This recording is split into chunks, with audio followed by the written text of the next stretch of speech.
My name is Virginia Vitch, and I am a mentor and an advisor for thought leaders, celebrities, and businesswomen. I'm also a Kundalini yoga teacher. I created this series of interviews of strong women who are the best in their fields to inspire women all around the world and to let them know that no matter what you want, you can have it. Today, let's start with my new guest, Susan Ray. Hello, Susan. So, Susan, you are the founder of Golden Ray Yoga. You are a Kundalini yoga teacher, sound healer, fitness coach, and you are based in St. Paul, Minnesota, in the US. Can you please introduce yourself a little bit more for the audience, please? Absolutely. I'm so happy to be here with you, Virginia. Thank you Me so much for too. having me. You're welcome. So, I'm Susan, and I live in Minnesota in the Midwest of the US. And yeah, I just recently opened my own yoga studio, and it's a Kundalini yoga studio. And we do sound healing and we do meditation. And for the past decade, I've been in the fitness industry. So that's really where I got my start.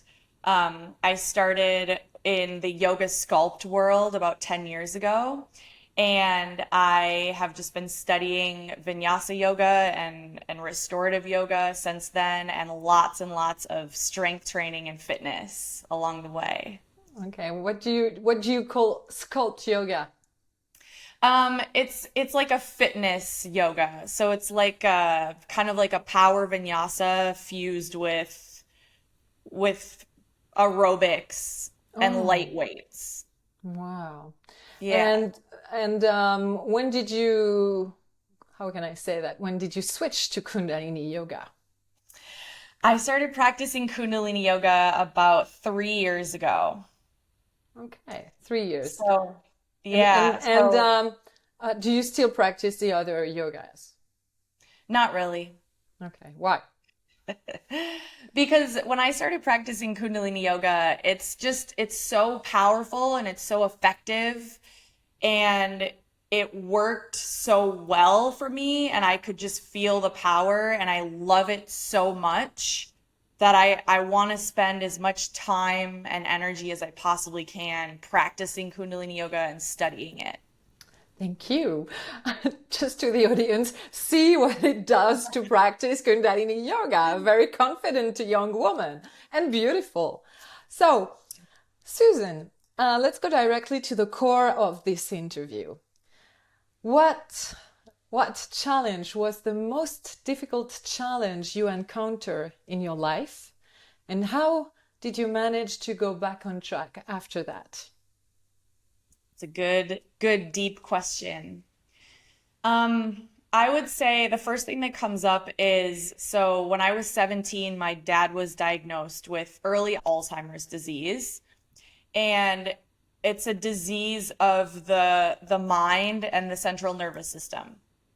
And Alzheimer's disease is shown on movies and TV shows, but it's not shown the way it actually is. It's a lot worse. It affects the whole body. It's not just the memory.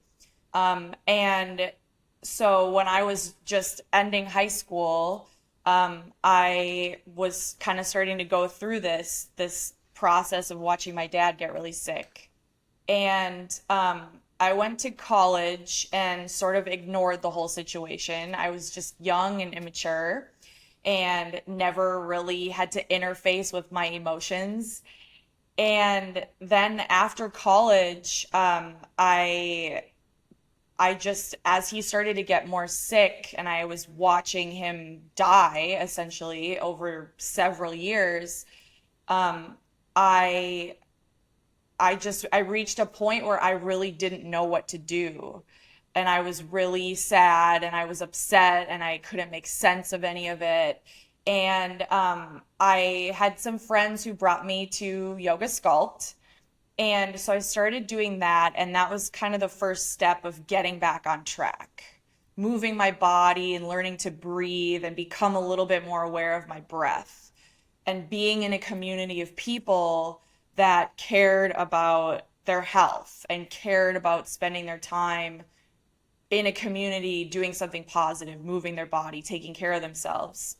And as I started to take more classes, I started to shift my lifestyle. So it became less about like going out and partying on the weekends and more about I want to get to bed early so I can go to yoga in the morning.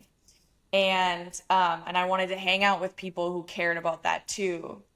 And in this time of my life, I also met a an intuitive spiritual coach.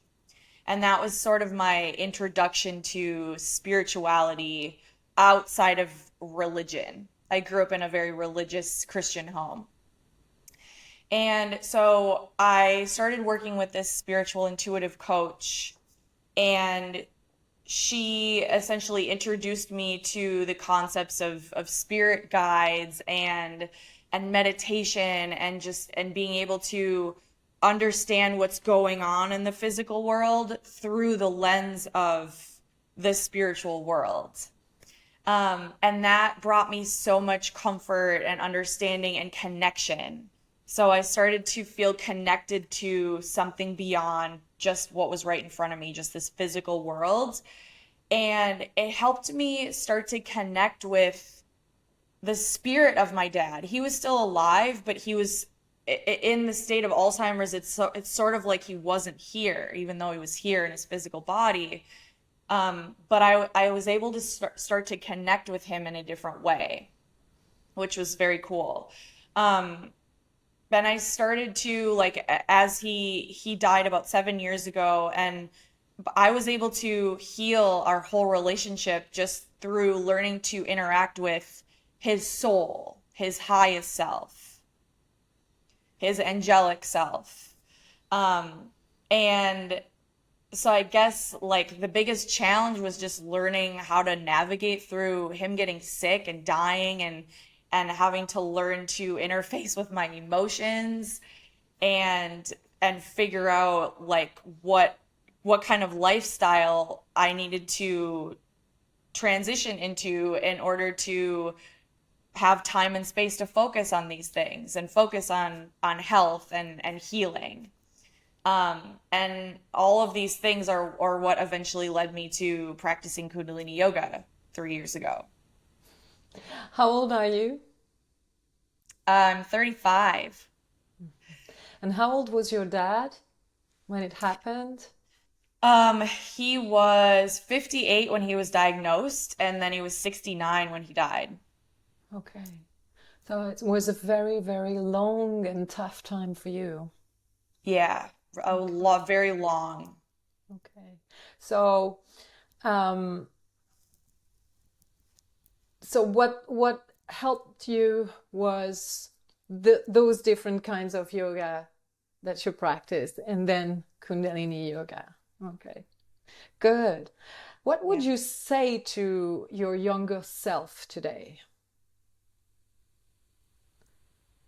Like her in that moment, her during those. Like younger self, because you're just 35, that's why I was asking. Yeah. And and it can go from, I don't know, when you were a child, or when this happened to you, but what would you say to your younger self, maybe to the girl who was lost in front of her of the suffering of your father? I would say to ignore what's going on in the social world and follow my heart and just take one step at a time to continue following what actually helps me feel happy and healthy. Why And ignore? Why ignore what's happening in the social world? Because it's very precise, so I want to understand. so I'm specifically thinking about like when I was younger, all that anybody cared about was going out on the weekend Hmm. and drinking and partying. And and that was that's fine for those people, but that was not fine for me. And I felt so much pressure to be in that scene, and it wasn't serving me, and it was actually making things worse. And it made me feel more alone, and it made me feel like I couldn't relate to anything that was going on in life, when really I needed to just turn toward health and fitness and yoga and spirituality, and that's what lit me up, and that was what was helpful for me, and that was what helped me be step into my power. And that that required me to completely overhaul my lifestyle. So, what would you say to your younger self? I would say just one step at a time, just one step at a time, one weekend at a time. Tune into yourself and what you really want to do and choose that and ignore the rest. That's perfect. Thank you. What would be your advice for a woman who thinks she is stuck in her life, has a dream, but doesn't go for it? I would say take like 20 minutes to sit down and write down your dream in detail. Write down as much as you can so that it's sitting in front of you on paper. And then take one little step every day in the direction of that.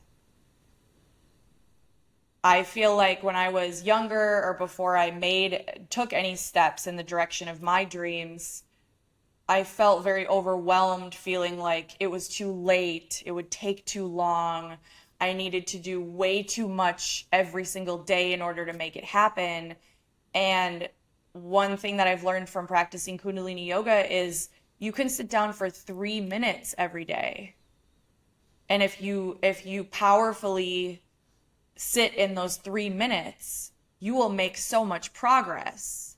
So you can take a very little step, but if it's a consistent step every day, you will get there. And you might even get there more smoothly and quickly than if you had tried to do too much all at once really fast. Yes. What are you most proud about? Opening my own yoga studio. Yay! Congratulations! So tell us about it. Make your promotion. It's your moment. Um, so I've always dreamt of having my own yoga studio, and it was a dream that was sort of so big that I kind of didn't tell anybody about it. I I kind of get kept it. it to myself, and I kind of even hid it from myself because it just felt like big and impossible. And um, I mean, I've worked in yoga studios and fitness studios for the past 10 years. It's very cool to look back on, because it's like I was really getting set up. I was really getting the experience that I needed in order to do this on my own.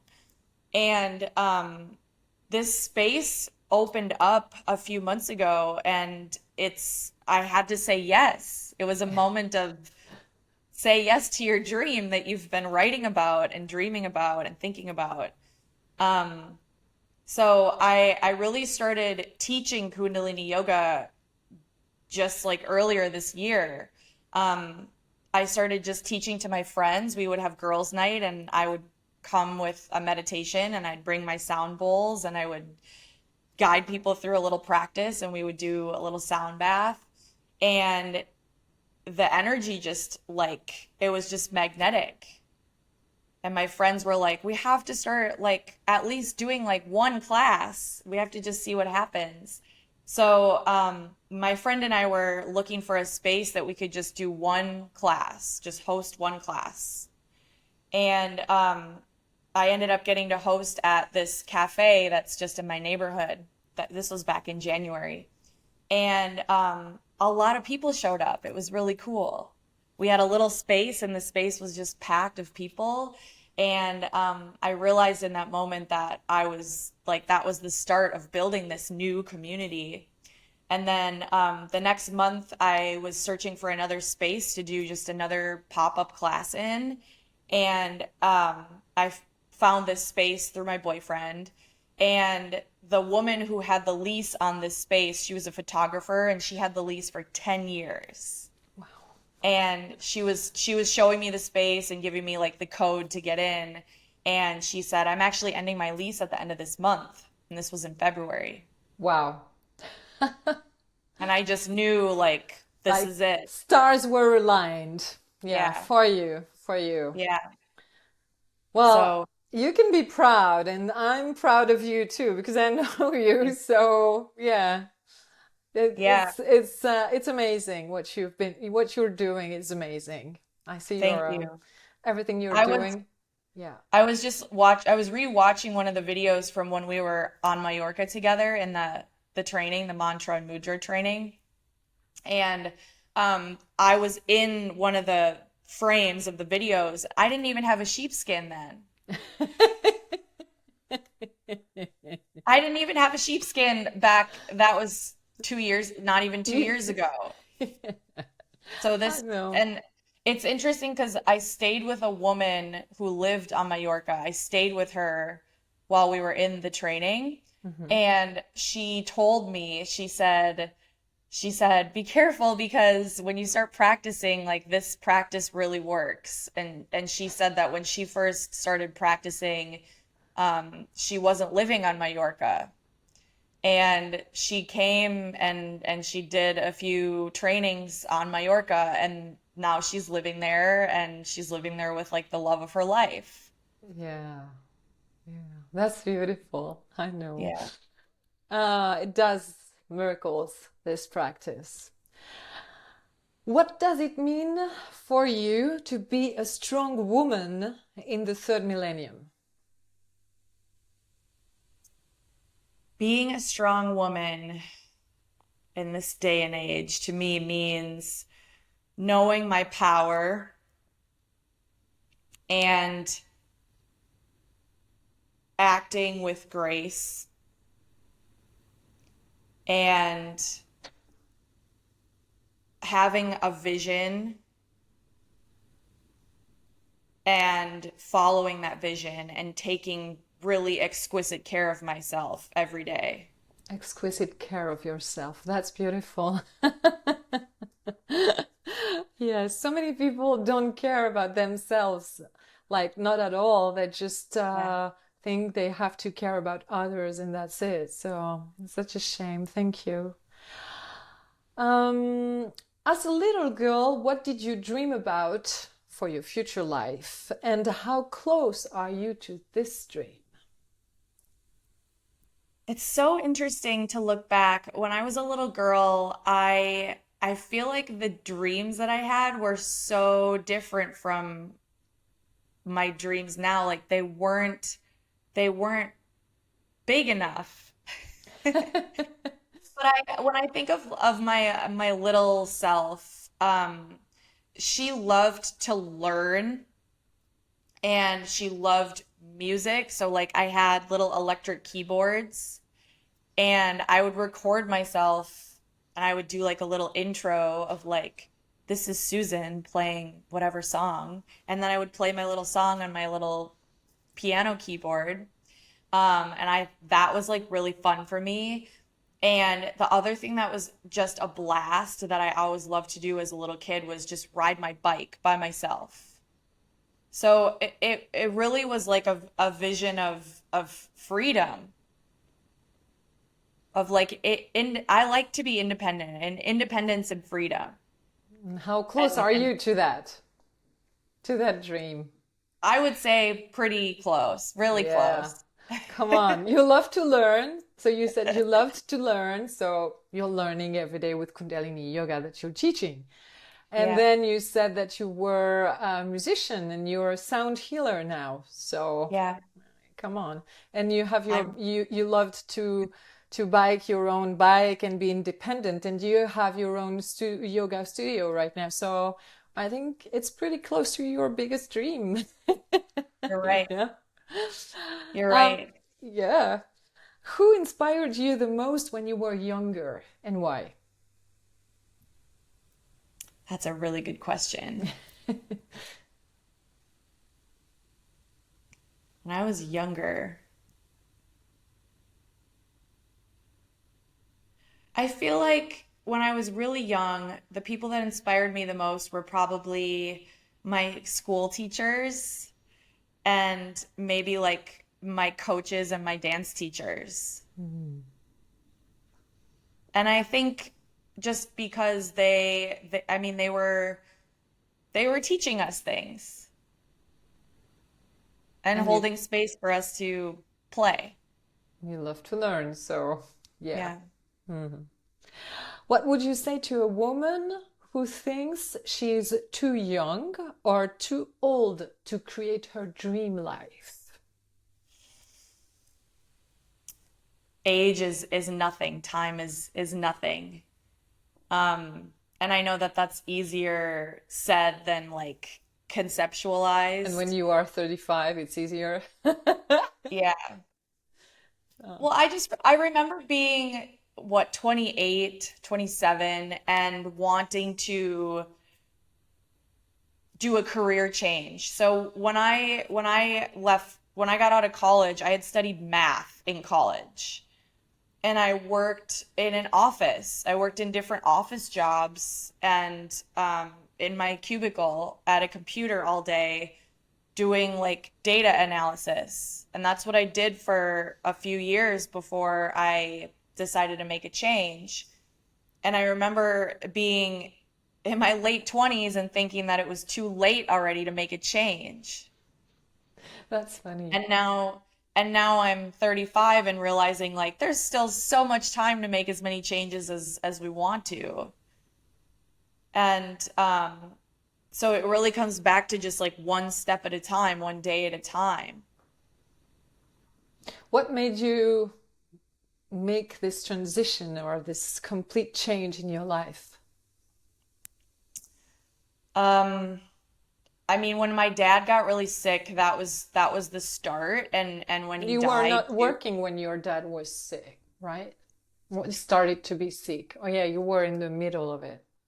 I was in school, and then when he was really getting sick, I was working. I was out of school and I had an Mm. office job.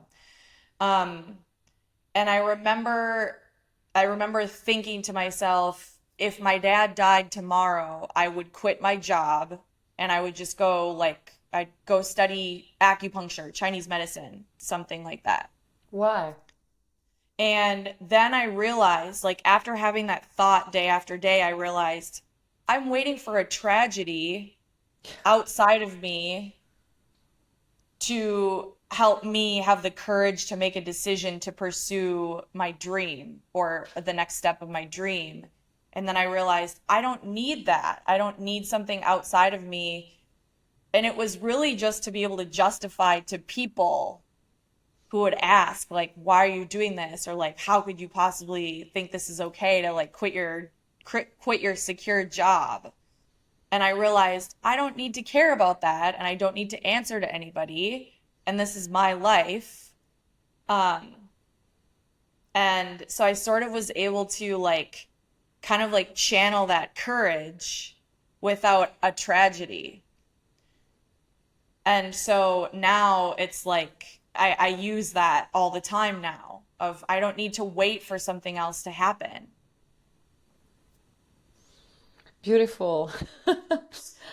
Um, in your opinion, what are the pluses to be coached by a woman instead of a man? And it applies to your area too. So, what are the pluses? I mean, you can see it at the gym, I guess, every day. Um, I suppose many women come to be coached by you. What about men? The pluses to being coached by a woman. I mean, women have a capacity, we have a capacity that, especially if a woman is tapping into that capacity, it's very, it's multi-dimensional, and we're able to understand a lot of different facets of things all at once. Um, and if a woman has, this is, I got to watch a clip from a Guru Jagat lecture this past weekend. And she mentioned if a woman has control over her emotional grid, that sort of like unlocks everything for her.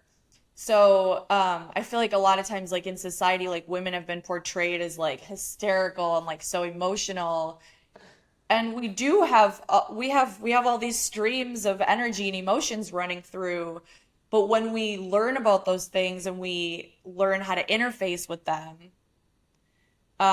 we really open up our capacity. And to be able to sit with and work with a woman who's unlocked that for herself, it will unlock everything for you. And women have a nurturing aspect, and we have a fierce aspect, and we have a graceful aspect, and we really have a compassionate aspect to be able to see and intuit a deep intuition. That's good. That's that's more than enough for any man, I think, and anyone. What big problem did you encounter in your careers, and that a man won't, because you had different careers. So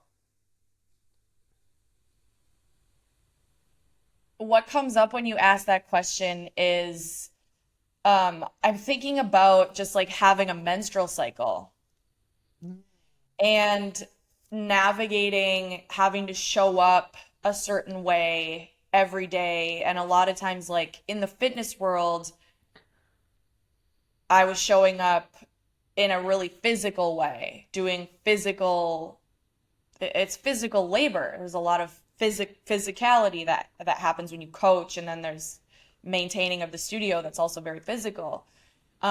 So having to navigate that when there's a huge part of me that knows I should be at home horizontal, resting and rejuvenating during certain times of the month, that's really interesting to navigate. And just having to show up in a certain way when really our system wants to go into being alone and sort of hibernating for a few days. yeah, that's a good one. Yeah, thank you. Yeah. How can people reach you? What are your next project? Tell us everything now. The best way is probably through my Instagram. So my personal Instagram is I am Susan Ray. Mhm. My studio Instagram is Golden Ray Yoga. And I have a website too, goldenrayyoga.com. And right now, I'm offering in-person classes, which doesn't help the international crowd. But soon I'll be offering virtual classes as well. So I'm going to start to live stream my classes, and I'll be adding in it'll be a morning practice here, which might line up to like an afternoon or evening practice for some of the European time zones. If Okay. that, And where, but you're talking about yoga, but you're yeah, also giving classes and other classes, and you're coaching yeah, people for their workouts, etc. Where can they yeah. reach you for that? So I coach fitness at Alchemy 365, and that's also local in Minnesota. And then we have studios in Denver, Colorado, if anyone's there or visiting there. So I'm kind of all over the schedule in the Twin Cities in Minnesota at the That's gym. great. Okay. Yeah. Thank you so much, Susan, for this interview. It was beautiful to have you here. You are very, very inspiring. I hope many people will watch this video and will follow your very good advice. Thank you so much. And thank you all for listening, watching, and sharing. Thank you. See you soon for another interview. Bye bye. Bye, Susan. Thank you.